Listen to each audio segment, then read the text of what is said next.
Rapidamente, a gente vai lá, então, hoje, falar sobre Karl Marx, nós vamos dar continuidade. Eu quero ver se... Curtiu, Vitão? Na hora, né? Ah, a Isabela. Ah, gostou, Isabelle. Na verdade, isso aqui não é jaqueta, não. Isso aqui é uma gandola de verdade, né? Eu servi o exército e isso aqui é a gandola de verdade. Aí sim, de gandola eu entendo. Né? Faltou pôr as insígnias assim aqui, né? Aí eu não coloquei, porque senão eu também ia me encher muito saco na rua daí, se visse as insígnias, né? Com a gandola completa, né? A insígnia aqui daí. Aí não deu para pôr, eu não coloquei mais, senão eu colocaria também, né? Sobre aquele assunto que ficou mal resolvido entre nós, da polícia, desculpa, senhor.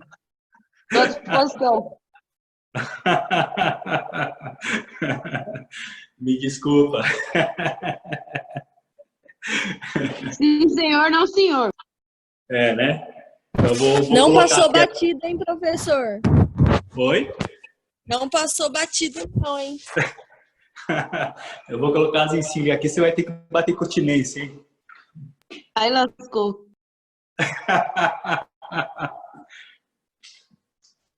Daí eu corro. Né? Agora a gente tá na reserva. Mas vamos lá. Pessoal, nós vamos continuar o conteúdo que nós havíamos abordado em Marx, né? Para a felicidade da nossa amiga Isabelle, nós estávamos falando sobre o quanto o Estado tem um poder coercitivo e a polícia é o braço coercitivo do Estado, né? Quanto que as forças policiais, né? Aquilo que a gente chama de poder coercitivo, né?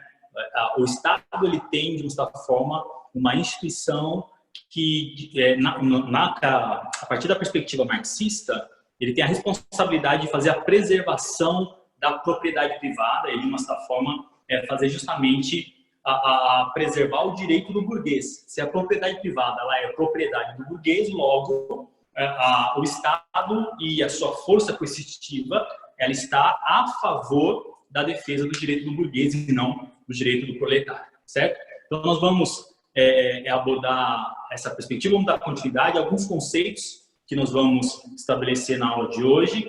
Eu gostaria bastante atenção, porque, como nós vimos nas últimas aulas, Marx ele é um pouco complexo, esses conceitos são fundamentais a gente compreender para que possamos discernir aquilo que Marx está propondo na sua sociologia, tá bom? O seu pensamento. Bom, vamos lá. Eu deixei para pôr depois aqui na lousa, mas vamos devagarzinho, porque nós paramos, na verdade, na última aula, falando sobre essa questão que envolve o conflito de classe, né? Ou, de certa forma, como que Marx compreende essa perspectiva de classes, né? Marx afirma que existe um conflito, que ele vai chamar de luta de classes.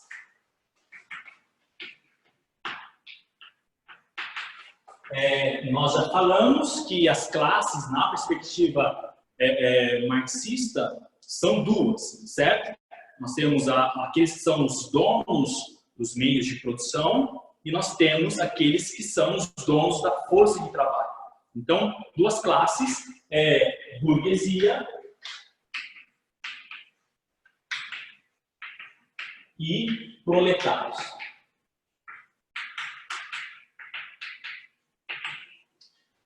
Burguesia e proletários. O que é interessante na perspectiva marxista que nós havíamos abordado na semana passada? É que, antes de começar, vamos lá, Robson, fale.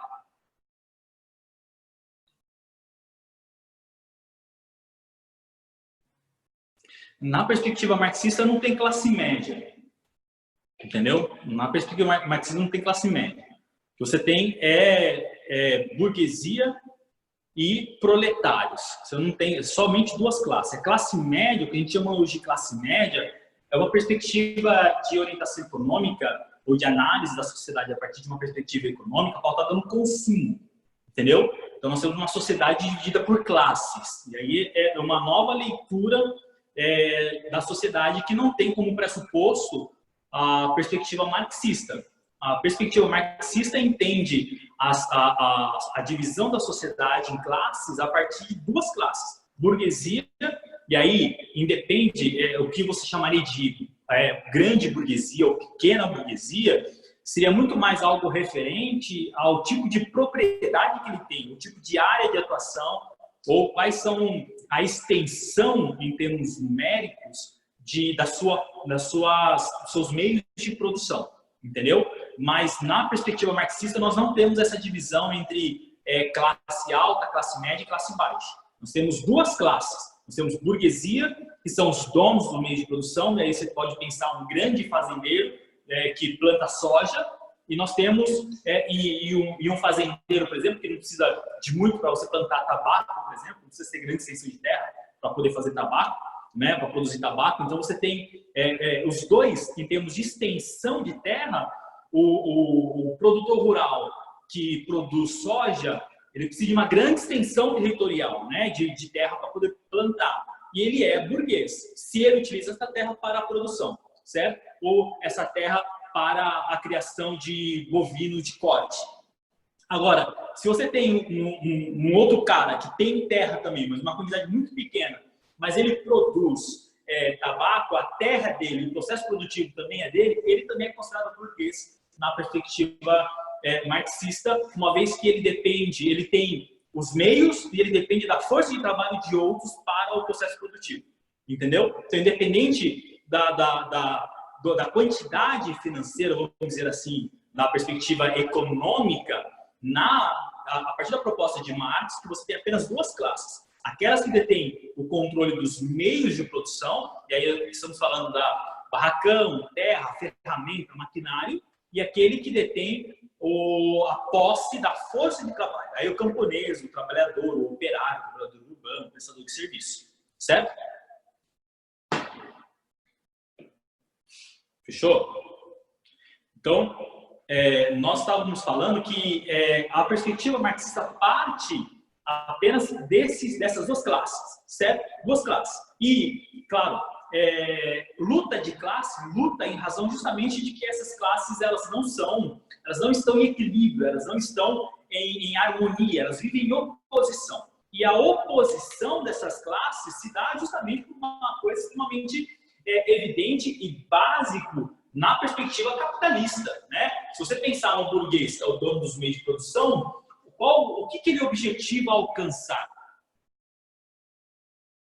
O que o burguês de hoje, né? Você pensar o capitalista, né? Muda a palavra burguês para o capitalista. O que o capitalista pretende alcançar? Lucro. O lucro, certo? O lucro. E o que o proletário, o trabalhador, ele quer? Acho que nós falamos até isso na aula passada, né? O burguês quer o lucro, né? O capitalista, e o trabalhador quer o quê? O trabalhador quer ser o burguês. Essa seria a ideia, né? Mas nas relações diretas, né? Você como sustentar a prole, pessoal. Que você quer ser trabalho vai ter o quê? O seu? Sustentar a prole? Sustentar a prole, o seu salário, certo? A Yasmin colocou aí, né? O dinheiro, certo? Então, o trabalhador quer o dinheiro, que é o seu salário, e o burguês, o dono dos meios de produção, o capitalista, ele quer o lucro. Claro que, no ideal, Marx até fala disso, né? A ideia, aí se evidencia. Quem que falou? Foi a Yasmin que falou que o trabalhador quer ser o burguês? Foi a Maria Júlia. Foi a Maria Júlia?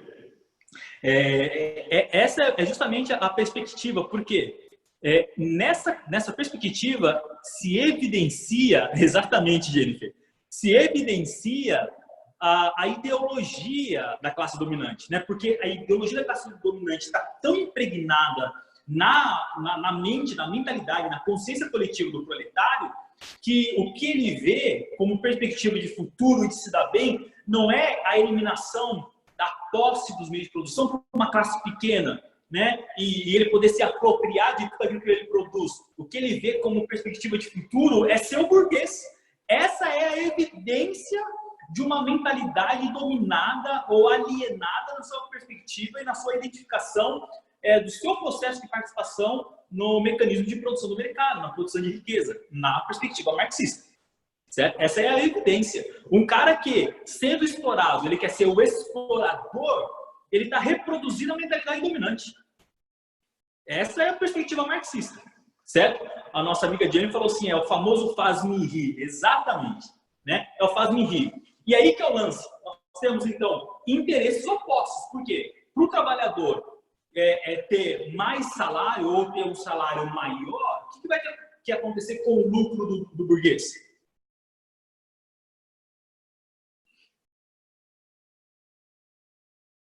E diminuir. Vai ter que diminuir. E para o burguês aumentar o seu lucro, o que vai ter que acontecer com o salário do trabalhador? Diminuir. Diminuir também. É nesse sentido que você vai ter o enfrentamento de interesses. É nessa perspectiva que Marx vai afirmar que existe conflito. Por quê? Porque os interesses são opostos, os desejos são opostos, né?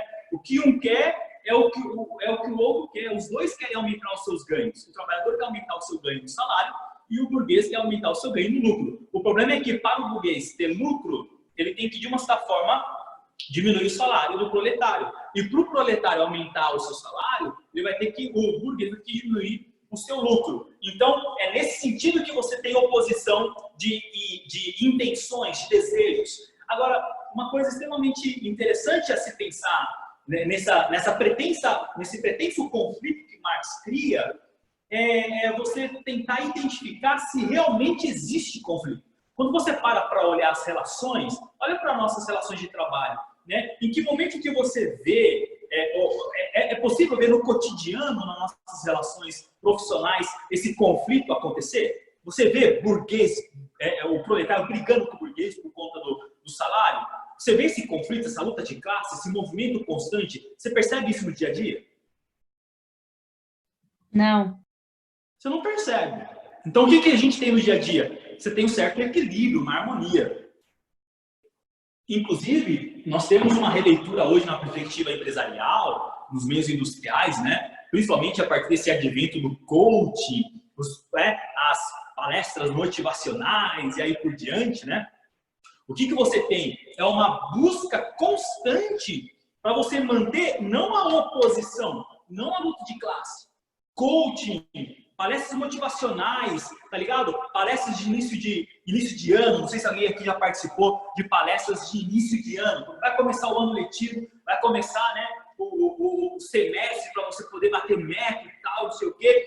Reúne todo mundo no hotel, reúne todo mundo no anfiteatro, num centro de convenções, coloca todos os funcionários lá, traz um puta de um palestrante, o palestrante vai, de uma certa forma, falar que você é capaz, que você é do caramba, que você é o cara. Acordar de manhã, olha para o espelho e diga para você mesmo, você é o cara. Não aceite ser um derrotado. Você não nasceu para ser cauda. Você nasceu para ser cabeça. Meu, se eu fosse palestrante, eu ia ganhar dinheiro, hein? Né? Mas essa é a perspectiva. Alguém já participou de uma palestra assim? Eu já. Já. Não é desse jeito? Qual que é a intenção, né? Ia passar fome. Olha lá o Robson.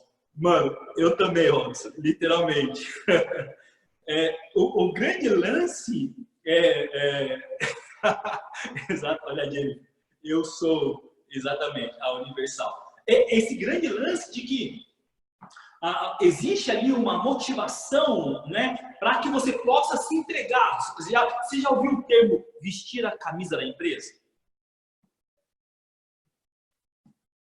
O que é o lance que você vestir a camisa da empresa? É literalmente o contrário da luta de classe, certo? Então, o que a gente vê hoje numa perspectiva das relações entre os donos do meio de produção e o proletário é totalmente o oposto daquilo que Marx denunciava como esse conflito que acontecia. Ainda que esse conflito fosse um conflito que fosse inconsciente, certo? Marx está falando, olha, existe um conflito, existe uma luta, essa luta é o motor da história.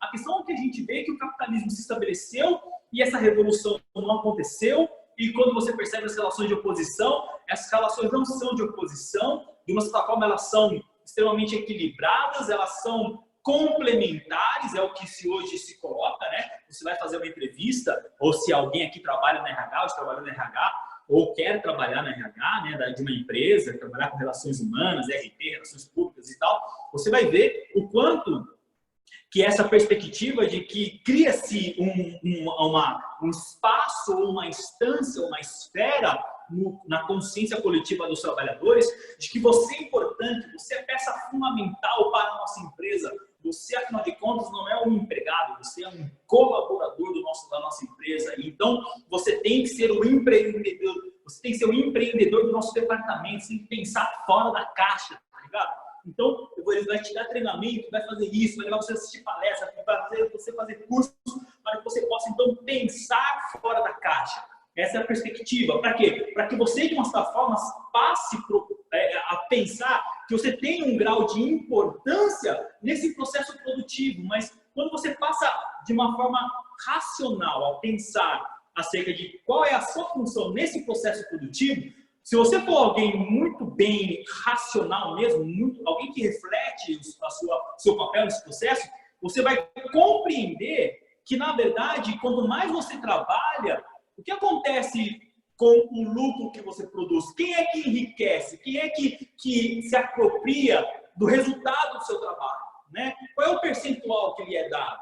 Né? Se você pensar, por exemplo, uma grande empresa, pega o PLR ou PMR, seja o que for, né? PPR, tudo que envolve a questão relacionada ao lucro, o que você vai ter a participação do lucro? Qual é o lucro da empresa e qual é o lucro, de uma certa forma, que é repartido entre todos os trabalhadores? Você pega, por exemplo, o lucro é repartido entre todos os trabalhadores. Será que cada trabalhador individualmente produziu somente aquilo que ele tem como participação do lucro mesmo?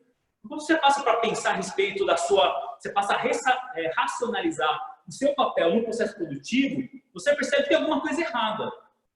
É isso que Marx vai pegar, vai chamar a atenção. E aqui que é o ponto interessante, para que a gente possa olhar para Marx e ver qual é a bandeira amarela que ele levanta, sabe? Ou qual que é a luz amarela de alerta que ele vai levantar acerca dessas relações no processo produtivo. Então, tudo isso parte dessa oposição entre esses dois grupos, entre essas duas classes, classe burguesa e classe proletária.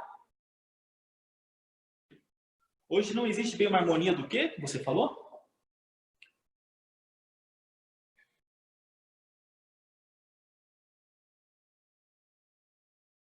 Ou não existe muito bem uma harmonia. Cara, tá cortando aqui para mim. Será que eu consigo visualizar esse celular novo aqui? Não tá indo. Deixa eu ver aqui o bate-papo para mim ver se eu consigo ver tudo.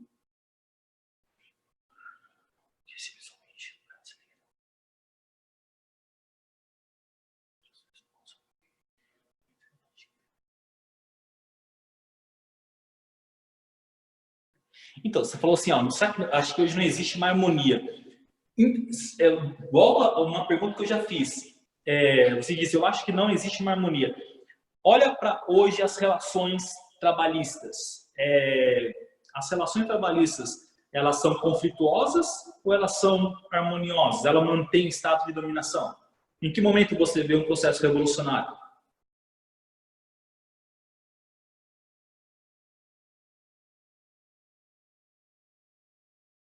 Entendeu?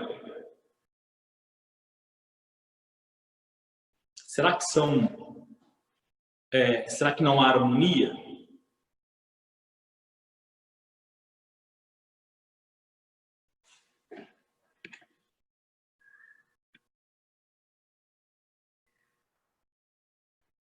Então, mas esse é justamente o ponto que você colocou. O proletário se submete a isso para sobreviver. E ele se submete a isso para sobreviver por uma única razão. Né? Aí que é a grande questão. Quem é que detém o controle da negociação dos interesses? Nós já falamos isso, comentamos um pouco na outra aula. Quem é que detém o controle da negociação dos interesses? Se nós temos interesses opostos, mas quem é que tem o poder de negociar os interesses e fazer prevalecer o seu interesse? A elite. Na linguagem marxista, quem é?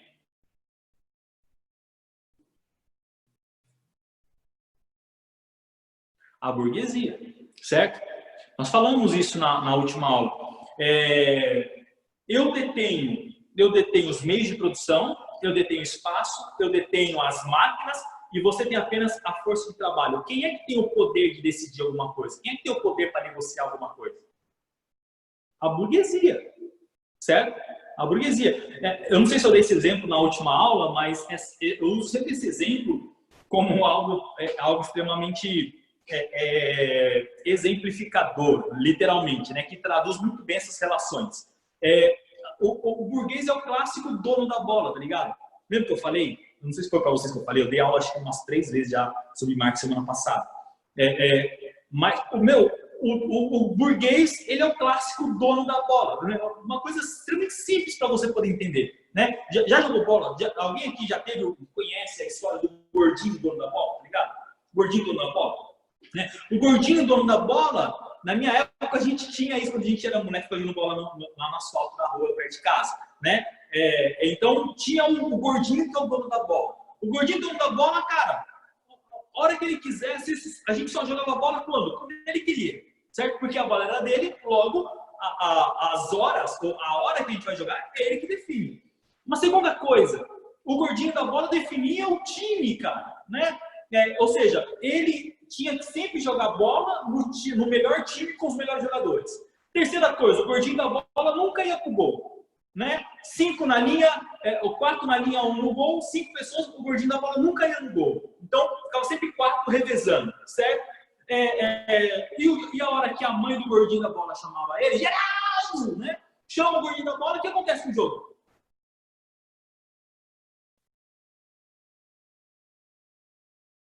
O jogo continua?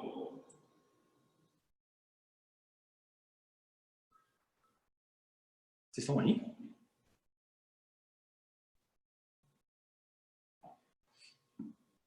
Quando a mãe do gordinho da bola chama ele, o que acontece com o jogo? O jogo continua? O jogo acaba. O jogo acaba. Então, o jogo é determinado por qual interesse? O do gordinho da bola. Esse é o clássico exemplo, né? O gordinho, literalmente. O gordinho burguês. Hoje a turma diria, é o gordinho burguês safado, né? Mas esse é o clássico exemplo, cara, do burguês. Por quê? Porque as regras do jogo, quem que define é o burguês. Né? O tempo do jogo, quem define é o burguês. Cara, eu vou te contratar, né? Vou imaginar que eu sou uma empresa. Fabrício é o clássico operário que vai vir na minha empresa me procurar, me pedir uma oportunidade de emprego, né? Eu vou definir para ele, tá, eu vou te dar uma oportunidade de emprego. Vamos negociar aqui, olha. Você vai entrar às 7 da manhã, vai parar ao meio-dia, vai voltar às 1 da tarde, vai sair às 5 da tarde, certo?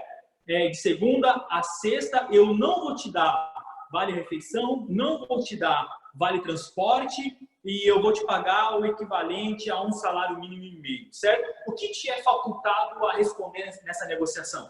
Qual é o poder que você tem para dizer? O que você pode dizer?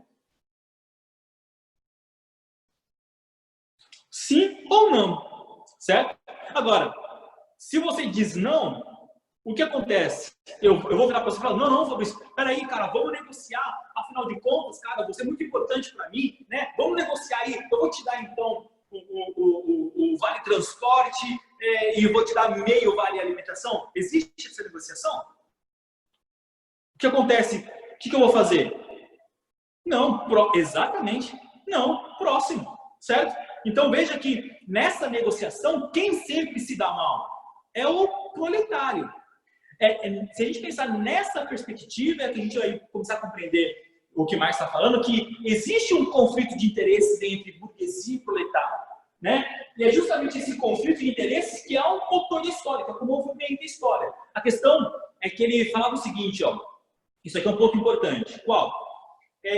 O capitalismo, essa sacada é uma sacada que Marx teve no século XIX. E quando você para pensar o que se desdobrou a partir do século XIX, século XX, o que nós estamos vivendo hoje, do século XXI, vai falar, mano, Marx acertou e acertou muito bem. No capitalismo, o capital tende-se a acumular. Certo? Nenhum outro cara falou isso. Marx falou isso no século XIX. Certo? 1800 lá vai chumbado. No capitalismo, o capital tende-se a se acumular, certo? Quando você estudou, por exemplo, a transição do século XIX para o século XX, o que você estudou na perspectiva no princípio econômico, né? O século burguês? O que você estudou? O que aconteceu com as questões econômicas e produtivas nesse século? O que aconteceu no desdobramento do século XIX para o século XX? O que se formou ali? Quais são os grupos econômicos que se formaram, que você lembra, que você estudou?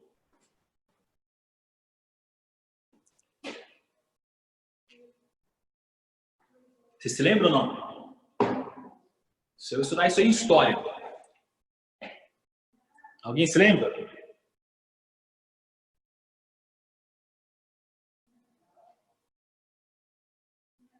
Ninguém se lembra? Você estudou lá, vamos ver, eu vou dar uma dica. O que surge? Os trusts, o que mais? Trusts. Coitado. Tô aqui imaginando que você está ligado no que está acontecendo no século XIX e XX. Os trusts, os cartéis, as holdings. Lembram disso? Eu não lembro não, professor. Não lembro. Caramba, o professor colocou a gente num mecanismo que é embaçado. Mas o que aconteceu no século XIX, né? Então não adianta eu perguntar se vocês não lembram. Aconteceu exatamente aquilo que Marx previu. No capitalismo, o capital tende a se concentrar. Então começa a ter um certo monopólio capitalista, que a gente estuda como capitalismo ou capital monopolista, certo? É o monopólio capitalista. Então, as grandes empresas passam a fazer o que com as pequenas empresas? A comprar Começa elas? a ter competitividade? O que acontece com as grandes corporações, né? E as pequenas? Elas incorporam as menores, porque não conseguem concorrer. Exatamente. As grandes corporações incorporam as menores, né? E aí você não tem concorrência. O que há? Concentração de capital. Olha o que acontece hoje com as empresas de telefonia. Olha o que aconteceu hoje com os bancos, né? Você pega os bancos, quem que é dono do banco X? É tal grupo. O banco tal grupo. É tal grupo. Então, o que você está tendo ali? Uma concentração de capital. Certo? Uma concentração de capital. Então, o que Marx está falando nessa oposição? E por que ele antevia uma possibilidade de revolução? Certo? Porque se no capitalismo o capital tende a se acumular, quer dizer então que cada vez mais você vai ter um acúmulo de capital, de modo que a quantidade numérica do burguês vai acontecer com ele, na medida que a concentração que acontece com a diversidade da burguesia começa a se concentrar. Então, o número de burguês passa a diminuir, certo? Se o número de burguês passa a se diminuir, o que acontece com a classe proletária? Aumenta. Aumenta. Em sentido oposto. Aumenta.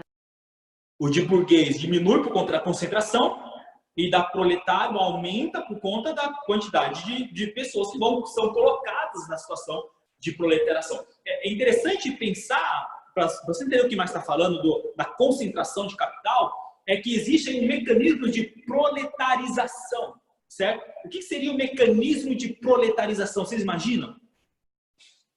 O que é o mecanismo de proletarização? São estratégias para fazer com que mais pessoas trabalhem para você? Ou com que mais pessoas se tornem proletários? Exatamente, mais pessoas se tornam proletárias. Então você imagina, por exemplo, a Yasmin, ela é proprietária de um mercadinho, certo? Proprietária de um mercadinho. Eu sou o proprietário de uma grande, pense uma empresa de pão de açúcar, certo? E ela tem um mercadinho ali no bairro e tal, e eu vou chegar ali, a coisa de 2 quilômetros onde ela tem o mercadinho, e vou pôr ali o meu hipermercado. O meu hipermercado. Então, o que eu vou fazer? Ela, de uma certa forma, durante muito tempo dominou o grupo ali dominou o bairro, então o que vai acontecer? Ela vai conseguir competir comigo? Vai ter concorrência? Não. Quando eu implantar o meu mercado lá? Vai suprimir. Oi? Repete, Ela vai não entendi. perder. Ela vai perder. Com o passar do tempo, ela não consegue concorrer. Aí o que acontece? Ela fecha. Se ela fecha o mercado, como ela só sabe trabalhar no ramo de mercado, o que vai acontecer na sequência? Uma ocasião possível. Para quem que ela vai pedir emprego?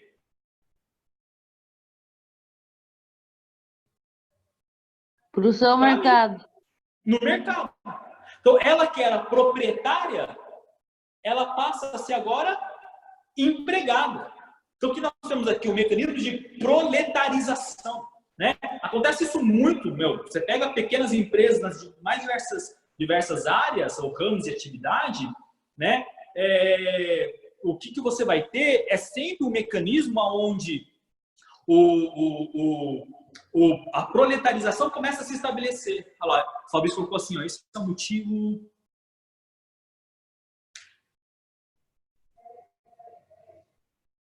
Esse motivo não se aplica a quantidade de um custo menor para empresários.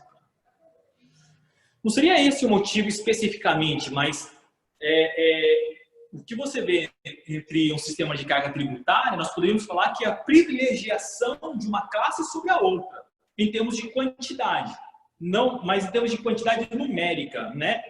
E você pensa não em relação ao valor, em termos de número apenas. Você pensa que a tributação ou a carga tributária, ela é especificamente uma das atividades que evidencia o quanto que a classe burguesa é privilegiada. E isso evidencia o quanto que o Estado, que tem a responsabilidade de tributar todos os cidadãos e as suas instituições, ele privilegia a classe burguesa em detrimento da classe proletária.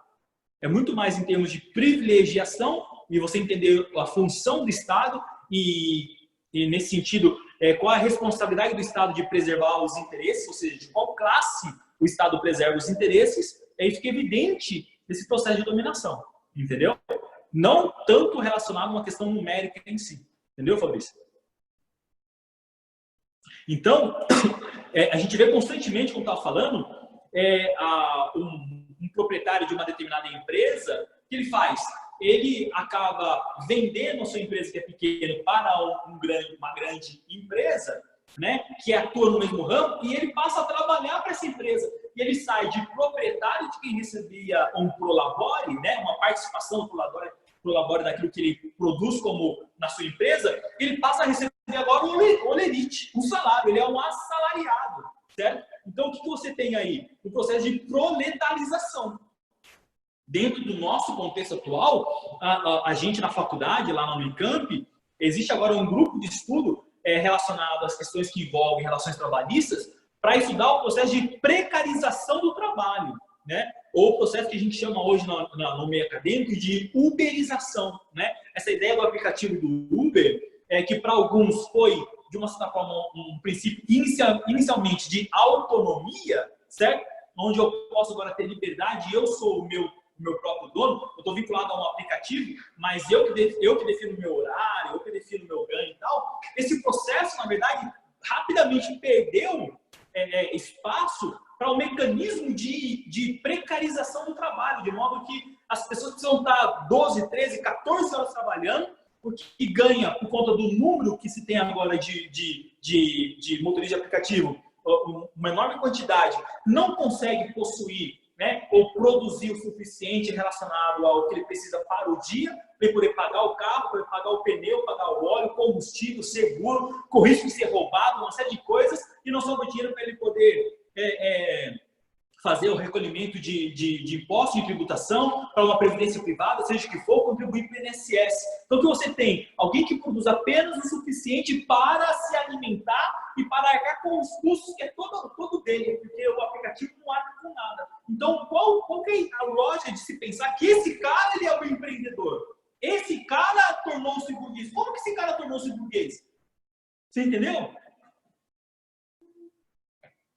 essa é a ideia hoje do estudo acerca desse processo, tanto da 99, dos motoristas de aplicativo, mas se você ver a perspectiva dos aplicativos do iFood, né, os entregadores de aplicativo, é a mesma lógica. Nós estamos tendo precarização do processo de trabalho. Entendeu? Aquele que tinha uma função, ele acha que ele saiu da empresa, pediu demissão da empresa, comprou um carro, ele vai ser agora dono de si mesmo no motorista de aplicativo. Na verdade, ele está sendo o proletário do cara do aplicativo. Porque ele só tem corrida por quê?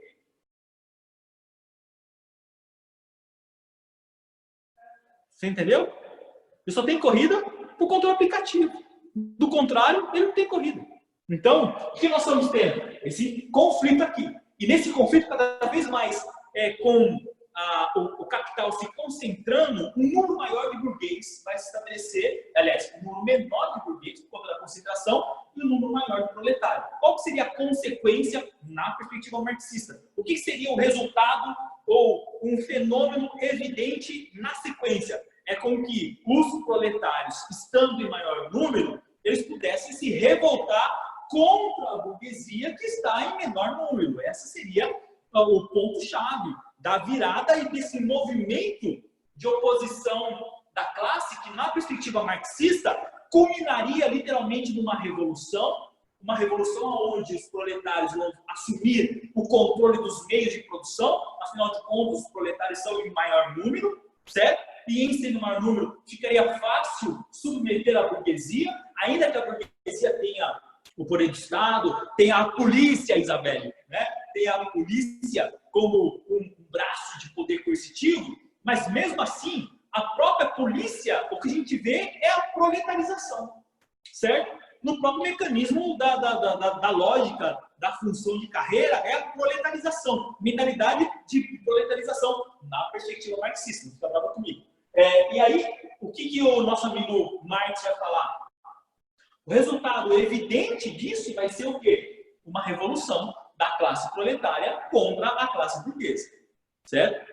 É uma revolução. A questão justamente que a gente deveria perguntar é: a revolução ocorreu? Capital se concentrou, certo? Você viu? O capital se concentrou, mas a revolução ocorreu? A gente está vivendo um mecanismo de concentração de capital. Mas e a revolução? Ocorreu sim ou não? Não. Não, principalmente onde Marx estava estudando, que é a Inglaterra, né? E aonde se diz que ela ocorreu, porque diziam que tinha um caráter marxista, que é a Rússia, a Revolução Bolchevique, não era onde Marx estava com as suas atenções, justamente porque a Rússia era feudal, certo?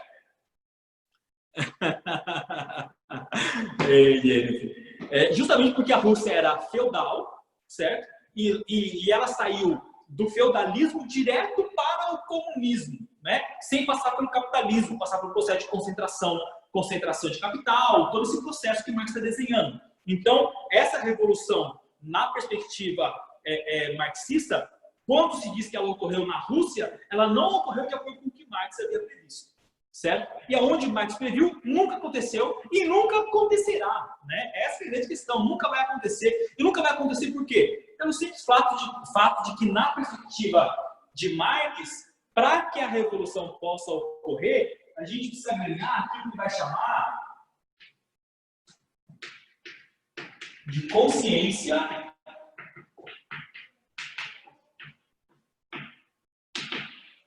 de classe, certo? Consciência de classe. Pergunta: temos consciência de classe? Né? Tem consciência de classe? Não tem.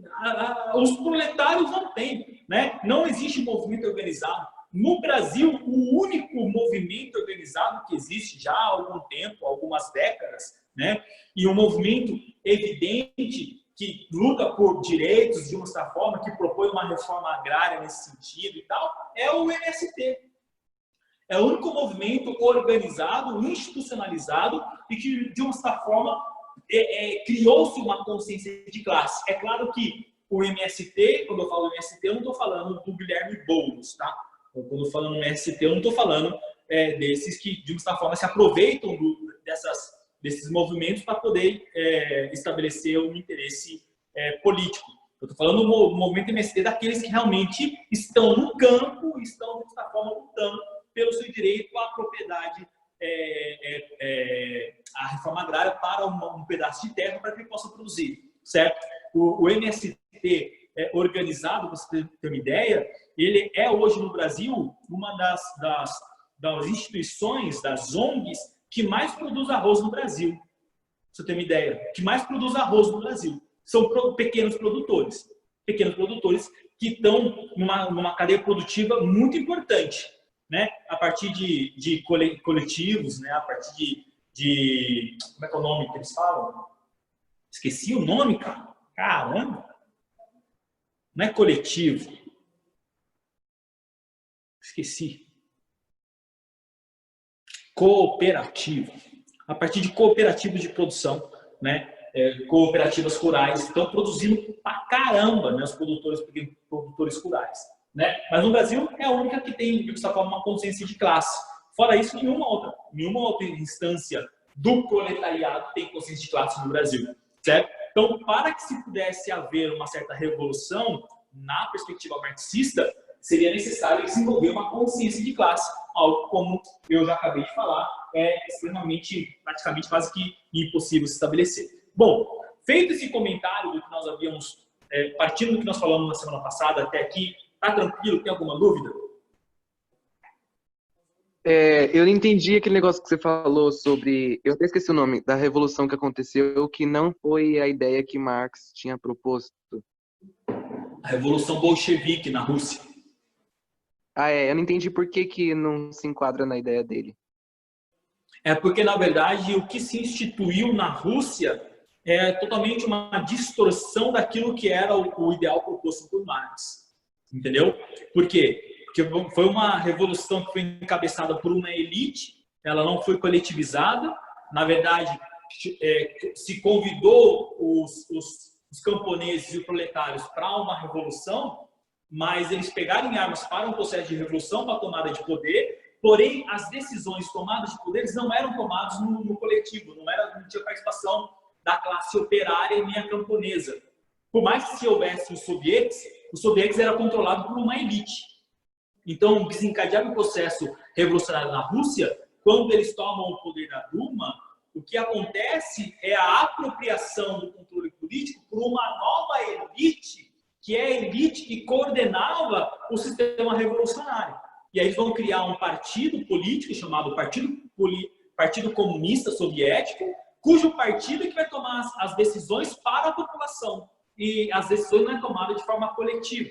Entendeu? E aí você tem a formação de uma nova elite, de uma nova classe social, sendo que a perspectiva marxista é a eliminação de classe social. Você tem agora uma nova classe social, que é a elite do Partido Comunista que controla o poder e vão disputar o poder, tanto que Stalin, depois da morte de Lenin, Stalin manda matar Trotsky, certo?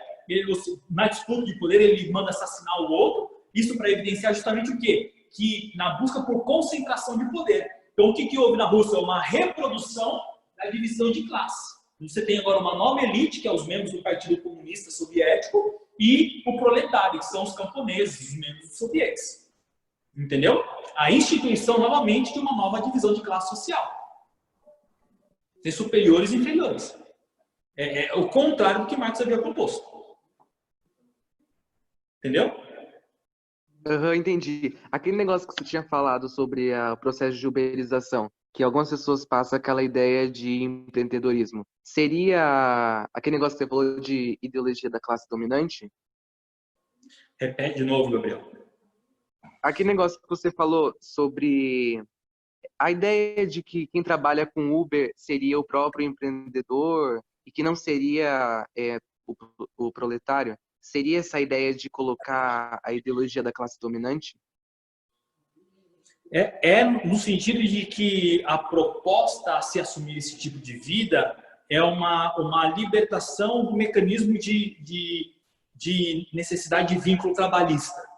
Então, você vem de uma ideia de empreendedorismo.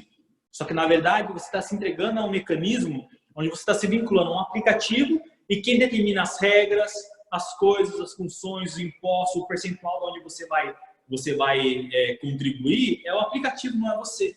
Sem contar que se você não trabalhar 14, 16 horas, você não consegue, de uma certa forma, produzir o suficiente para que você possa ter uma independência financeira. Sem contar que você não tem nenhum tipo de garantia, nenhum tipo de direito. E todo o custo desse processo é teu. Entendeu?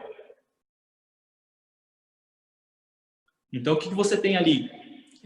A ideia, quando você fala, não, eu sou empreendedor, por que não? Porque eu sou Uber, você está se entregando a um mecanismo de proletarização, de uma certa forma. Né? Um exemplo claro do que eu estou falando, eu tenho na minha própria família. O meu primo, ele era funcionário na Taika, certo? Ele era funcionário na Taika. 25 anos trabalhando na Taika. 25 anos.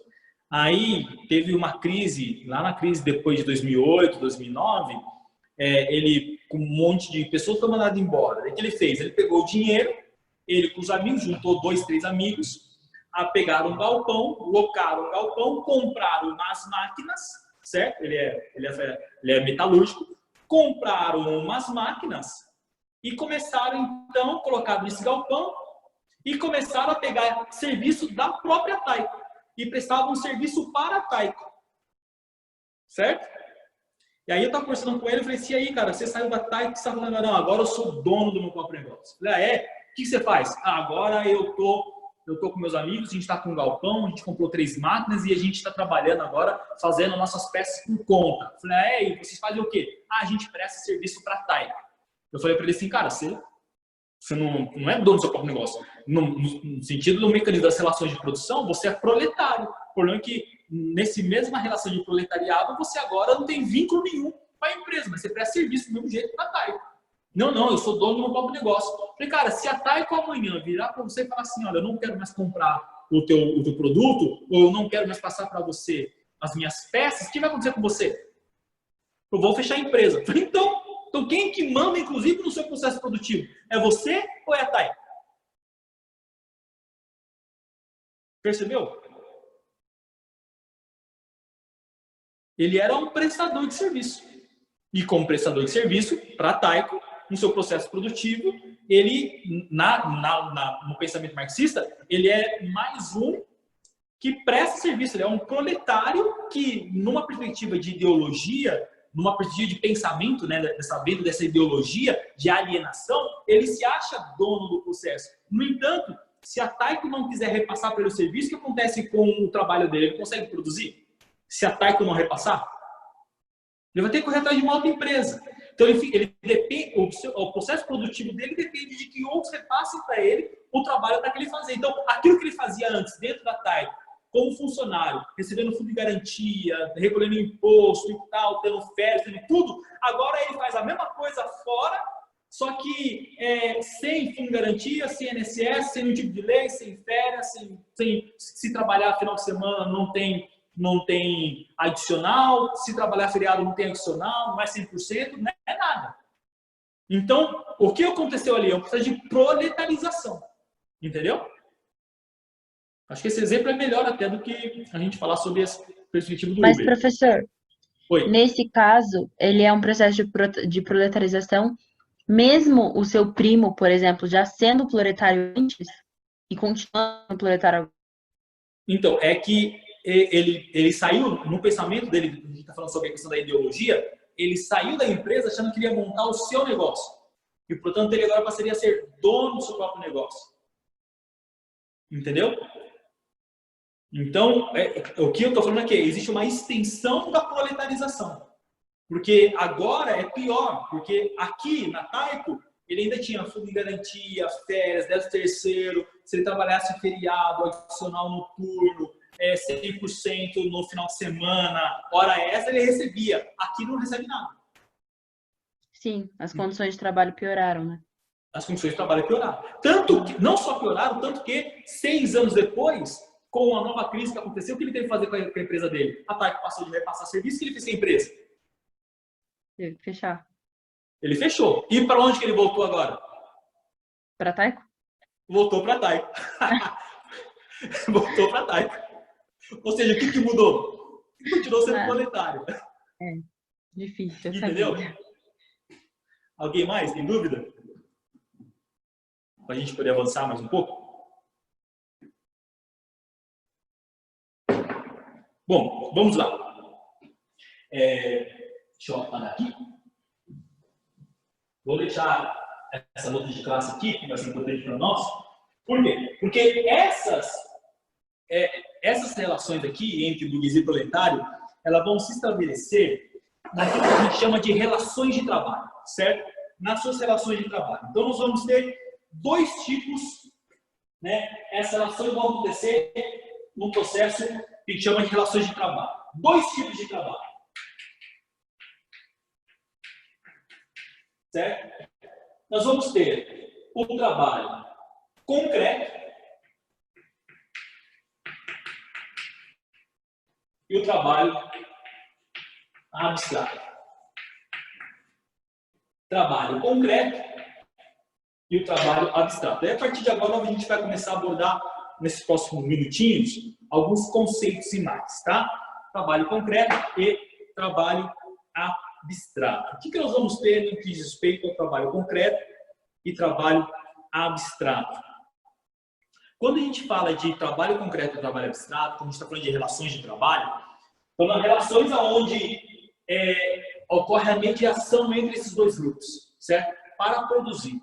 O processo de produção a gente chama de trabalho, certo? A gente chama de trabalho. Aí o burguês, ele tem os meios de produção para que o trabalho se realize e o proletário tem a força de trabalho para que o trabalho se efetive, certo? Nesse sentido, nós temos trabalho concreto e trabalho abstrato. O que é o trabalho concreto? Aí se você está copiando, copia aí, porque na lousa não dá para colocar tudo, senão a gente não dá para colocar os outros conceitos que eu quero observar. Trabalho concreto é aquele que gera uma produção de objetos, certo? Trabalho concreto é aquele que gera a produção de um determinado objeto. Esse é o trabalho concreto. Por quê? Porque é o trabalho que se objetiva, certo? É o trabalho sendo objetivado. A partir das relações de produção, esse objeto ele se torna objetificado, no sentido de que ele se materializa. O trabalho concreto é o trabalho materializado, certo? É quando você gera a produção de objetos, objeto concreto material. Então, lembre-se que quando a gente fala de trabalho para Marx, trabalho é a intervenção do homem na natureza, certo? Nós já falamos disso lá na primeira aula acerca de Marx. Se trabalho é a atuação do homem na natureza para produzir e reproduzir a sua vida, nas relações materialistas de produção, como nós já falamos na aula passada, mas falar que existe uma diferenciação entre o trabalho concreto e o abstrato. O concreto é aquele em que o objeto se realiza, se materializa, quando você produz um determinado objeto. E trabalho abstrato é aquele que reúne todos os objetos produzidos, certo? É aquele que reúne todos os trabalhos concretos num ambiente atual, num ambiente chamado relações de troca. Então, no trabalho abstrato, ocorre uma reunião de todos os trabalhos concretos com o objetivo de você trocar esses objetos, certo? Qual é o local aonde esses trabalhos concretos são colocados, são expostos para que ocorra a troca? Qual é o nome que a gente dá a esse ambiente? Ou a essa instituição, né? Mercado? Mercado.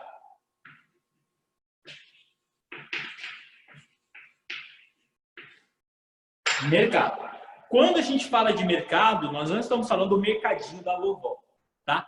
Mercado é o que a gente chama nessa grande instância, por isso que é chamado de abstrato, tá? Essa instância onde os interesses ou onde os trabalhos produzidos são expostos de uma certa forma para a troca, para o processo de troca, tá? Só responder aqui, mais uma vez, que o Fabrício colocou. Pode dizer hoje que os dados pessoais de uma pessoa seriam um meio de produção ou um produto? Eu acho, posso estar errado, tá? E eu posso estar profundamente equivocado. Mas, para que eu possa te dar uma resposta, eu acho que hoje seria, literalmente, como você colocou aqui. Caramba, cadê o comentário? Sumiu? Ah, tá aqui. bate-papo. Seria meio. Meio porque você pode vender. As pessoas, eu acho que os dados pessoais acho que não seria nem meio, seria mais um produto no mercado. Sabe? Os dados pessoais. De uma certa forma, é mais um produto. Aliás, vou me corrigir. Os dados pessoais também é um produto oferecido no mercado. Né? Poucas empresas compram os seus dados, né? E trabalham com os seus dados. Pessoas vendem os seus dados. Por que é importante vender os seus dados?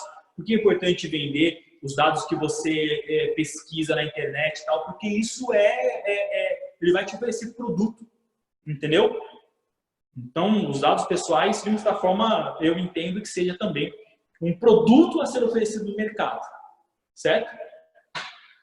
Aí eu posso estar totalmente equivocado, mas na minha leitura eu entendo como sendo mais um produto a ser oferecido no mercado, uma vez que você pode vender os seus dados, pode não vender. Apesar que nesse mecanismo de capitalismo como nós estamos, não tem como você se vincular ao mercado para comprar ou vender sem fornecer os seus dados. Você já percebeu isso? Você não consegue comprar e vender sem fornecer os seus dados. E sabendo que essa empresa vai negociar os seus dados, vai vender os seus dados, pode trocar os seus dados. Tem empresas que roubam os dados para poder ter seus números, ter seus dados, seu número do seu telefone, seu CPF, tal, o quanto que os seus dados são importantes no mercado.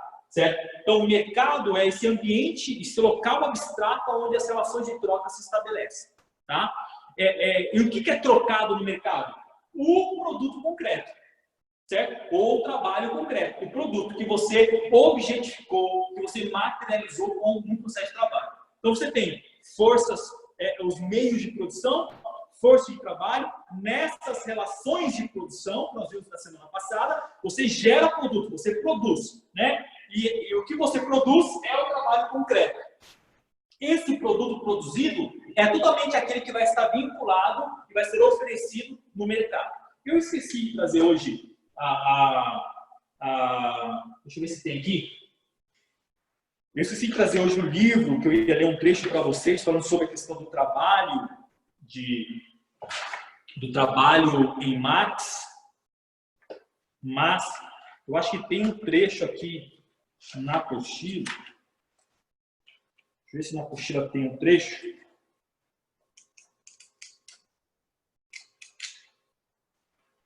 Porque ia falar sobre esse conceito que vai estar presente em Marx, que é o que a gente chama do trabalho estranhado, né? Esse produto. O que é o produto? O produto é o trabalho estranhado. E o que é o trabalho estranhado na perspectiva marxista? O trabalho estranhado é quando aquilo que você produz, ou melhor, quando você produz um determinado produto e você não se identifica nesse produto. Você não se vê mais nesse produto produzido, certo? Então, o que você produz ali é o que Marx vai chamar de trabalho estranhado. Não tem aqui na apostila. É o estranhamento do trabalho, né? Ele está fazendo uma relação com o processo, por exemplo, que é o processo artesanal. Quando você é o artesão, então você tem os meios de produção, você tem as ferramentas, que são os meios de produção, e a força de trabalho também é sua. Então você é o detentor de tudo aquilo que é necessário para o processo produtivo. De modo que você tem a ideia do que vai ser produzido, você tem os meios para produzir, e quando você produz o seu produto final, trabalho concreto, você se vê lá, você se vê no processo final. Por quê? Porque aquele produto final ali na sua mão, trabalho concreto, materializado, ele é o resultado de um processo seu intelectivo anterior, certo? Lembra o pensamento? É quando o pensamento se materializa, certo? Se materializa num objeto como resultado final do seu trabalho. Então, o artesão, no processo artesanal, o produto final era aquele no qual o artesão, ou seja, o trabalhador, se via, se identificava. O que acontece no capitalismo? O capitalismo é que os meios de produção que me permitiam, no processo produtivo, me ver no resultado final, me foi retirado. É o que Marx chama de expropriação, certo? Nesse processo de expropriação, Marx está falando, agora, no capitalismo, expropriados dos meios de produção, tendo única e exclusivamente a força de trabalho da classe proletária, e a massificação do processo produtivo, a divisão do trabalho social, quando você divide o trabalho, né, e você vai deixando instâncias no processo produtivo, de modo que você pega, eu estava vendo uma vez a Boeing, aquela empresa Boeing, a empresa aérea americana, Boeing, as peças para a produção da Boeing, elas são produzidas em aproximadamente um pouco mais de 150 países. Você já imaginou? São quase 150 países que participam produzindo peças para montar um avião da Boeing. Então, olha o processo de divisão do trabalho, né? Ali faz conexões, ali faz o plástico, né? Brasil tem uma empresa aqui em Bragança Paulista, que é a maior da América Latina, é uma empresa de usinagem aeroespacial, que é a Toyomatic, né? Ela faz o quê? Faz turbinas de avião, faz um negócio lá para a Embraer e tal, e para empresas de fora. Então, olha o quanto que você tem um processo de divisão do trabalho, de modo que o trabalhador aqui na Toyomatic, por exemplo, ele está ali, o cara que está operando aquela máquina ali de tornearia aeroespacial, aquela puta máquina gigantesca, já fui naquele lugar, né? Um bagulho de louco, você vê? Né? O cara que está ali, o cara nem sabe em que lugar que a peça que está fazendo vai ser utilizada.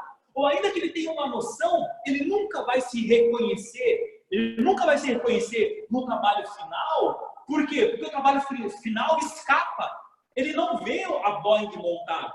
Ele não sabe que aquela peça fui eu que produzi. Ele não se vê mais. Ele não vê o avião montado. Ele não vê mais. Você pega um cara que trabalha com conexão. A Taiko aqui no Brasil, em Bragança, a Taiko, ela produz conectores. Mas produz conectores do quê? Você acha que você acha que a tia da limpeza, a mulher que trabalha na limpeza, as pessoas que trabalham na limpeza na Taiko, tem noção de que elas colaboram no processo produtivo de conexão de uma determinada máquina, que nem eu sei que máquina que é de conexão que a Taiko faz? Você acha que as pessoas que trabalham ali têm a percepção do resultado final do seu trabalho? Né? Eu pego o conector e eu sei qual que é a funcionalidade desse conector, porque eu consigo me ver e consigo ver o produto final acabado. Você acha que os trabalhadores têm essa percepção? Mas na prática, professor, quais são os efeitos dessa expropriação? Negativos, acho que mais negativos do que positivos, né? Literalmente a perda de toda a sua identidade em todo o processo produtor. Né? Aí que é o lance dessa expropriação, o que te resta única e exclusivamente é a sua força de trabalho. E aí que você se torna mais uma peça dentre milhões ou milhares no processo produtivo, no mercado. Por isso que não apenas essa expropriação tirou de você a percepção de você se ver no objeto concreto, mas mais do que isso, né? Num trabalho,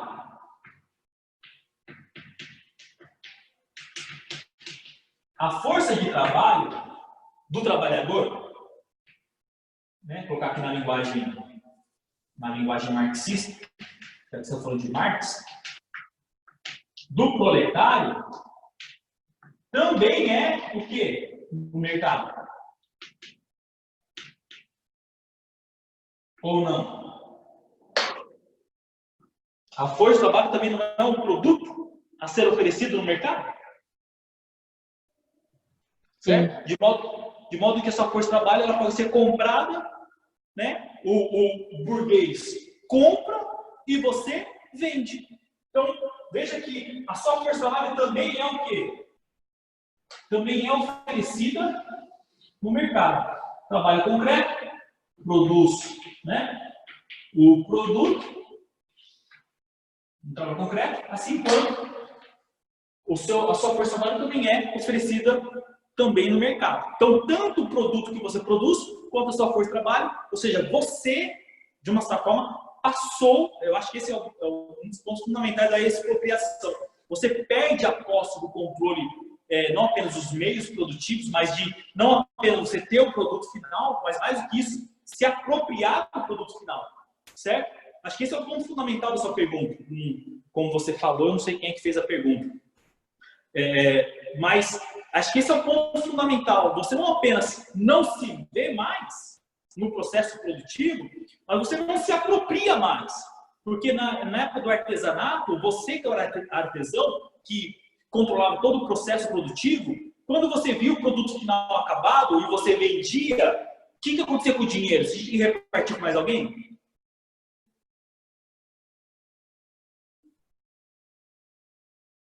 O que você faz agora com o dinheiro lá na época? Quando você vendia seu produto, no qual você se via? Você se apropriava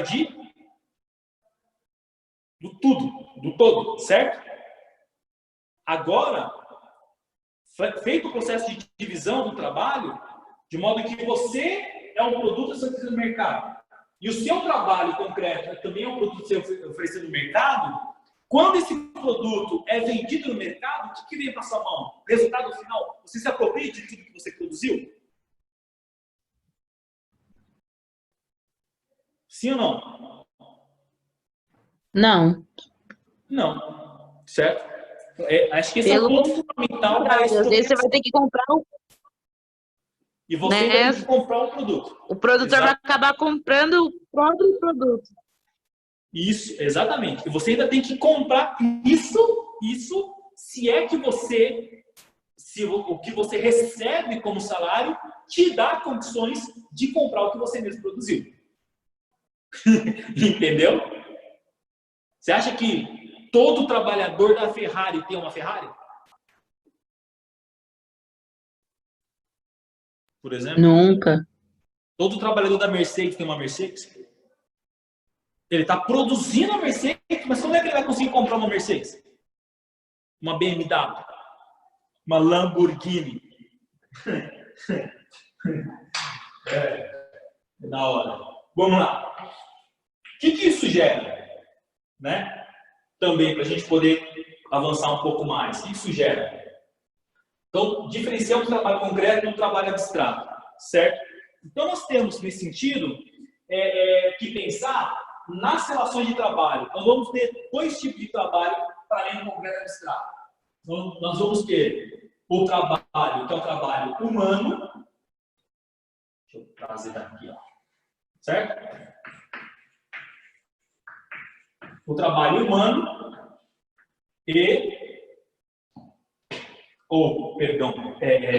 força de trabalho e força produtiva. No trabalho humano,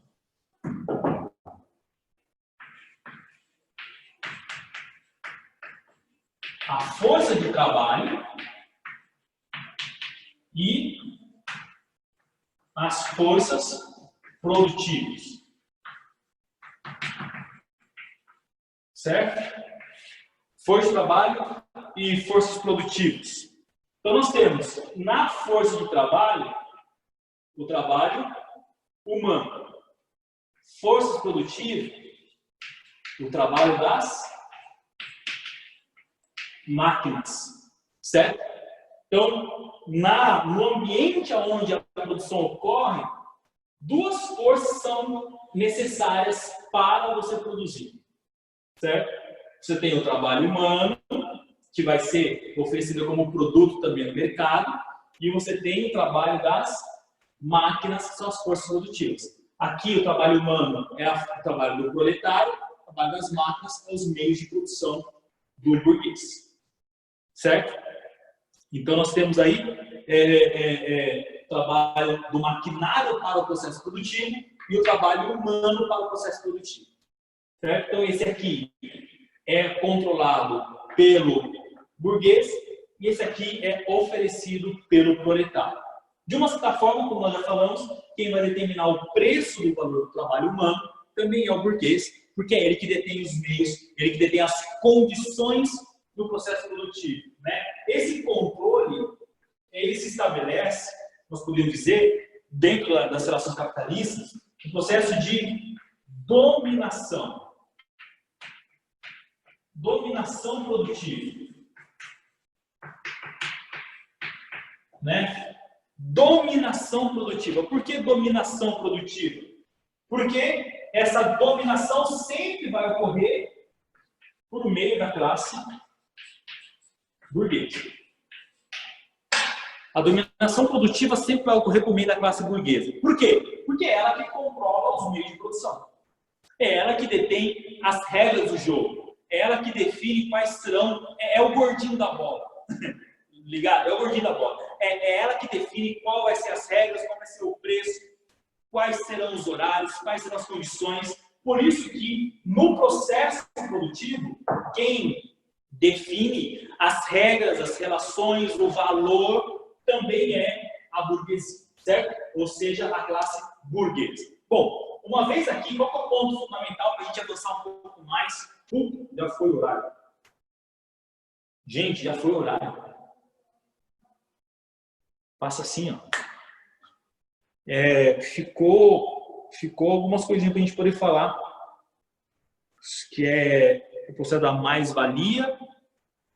A partir do processo de mais-valia, entender o que é esse produto oferecido no mercado aqui, né? Que é o valor da mercadoria e o valor de mercado, que é o valor de uso e o valor de troca. Dominação produtiva não seria um monopólio. Poderíamos falar de monopólio no sentido monopólio das relações produtivas. Entendeu? Monopólio das relações produtivas. Porque ela sempre vai ser comandada pela classe burguesa, nunca pelo proletário. O proletário, como nós falamos, não dá piteco, certo? Pense, né? Você é o jogador de bola, vem o gordinho da bola e vai falar o seguinte, aí você fala o seguinte, ó, não, é o seguinte, ó, eu não vou nunca pro gol, o gordinho tem que ir pro gol. O que o gordinho da bola fala? Se eu tiver que ir pro gol, então eu não vou jogar. E se ele falar que não vai jogar, que vai embora, o que acontece com o jogo? Tem jogo? Não tem jogo. Então quem domina sempre é o gordinho da bola, né? A classe burguesa. Gente, deu o nosso horário. Eu achei que eu ia conseguir avançar, a gente avançar esses últimos conceitos. Falta nada aqui para a gente falar, que é coisas que envolvem nas relações de mercado, né? O que é valor de mercadoria, valor de troca, valor de uso, o que é mais-valia para a gente entender. Acho que a mais-valia é um dos conceitos mais importantes também de Marx, para a gente entender o porquê que existe oposição, né? Por que deveria, de uma certa forma, a consciência de classes se estabelecer a partir da compreensão do que é a mais-valia e a partir daí a gente finalizar Marx. A gente finaliza então na próxima aula, tá? Última. Prometo que é a última de Marx, nem eu aguento mais falar de Marx.